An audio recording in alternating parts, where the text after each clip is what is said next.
અને આ જે તમારે કામ પતી જાય ને એટલે તમારે છે ને પહેલાં સિસ્ટમની હીટરની સ્વિચ પહેલાં બંધ કરી દેવાની, પછી ફેન અને પાવર એ બે ચાલુ રાખવાના છે. જ્યારે તમારે કામમાં 10 મિનિટ પછી આ ચાલુ રાખવાની બે સ્વિચ, એટલે ફેન ચાલુ એટલે અંદરના જે બેલ્ટ હોય ને એ ઠંડા પાડી નાખશે.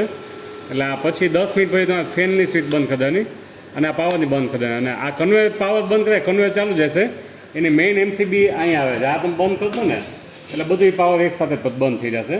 જ્યારે અહીંથી એમસીબી ચાલુ કરશો ત્યારે કન્વેયર ચાલુ થઈ જશે, બાકી બધું ફંક્શન બંધ રહે. જ્યારે આ ફંક્શન ચાલુ કરે ત્યારે આ મેઇન એક પાવરની સ્વિચ ચાલુ કરવાની તમારે, પછી હીટરની સ્વિચ ચાલુ કરવાની અને ફેનની સ્વિચ ચાલુ કરવાની છે. વર્કિંગમાં તમારે હીટિંગ અહીંયા જે સેટ કર્યું 195 સેટ કર્યું છે, તો ધીમે ધીમે 5 મિનિટમાં તમારે હીટિંગ તમારું ત્યાં આવી જશે. 190 થી 200ની વચ્ચે ફ્લક્ચ્યુએશન રહેતું હોય. અને આ જે નોબ આપ્યો છે કન્વેયરની સ્પીડ ચાલે છે ને એ પ્લસ માઇનસ તમારે કરવાની સ્પીડ આપેલી છે બધી.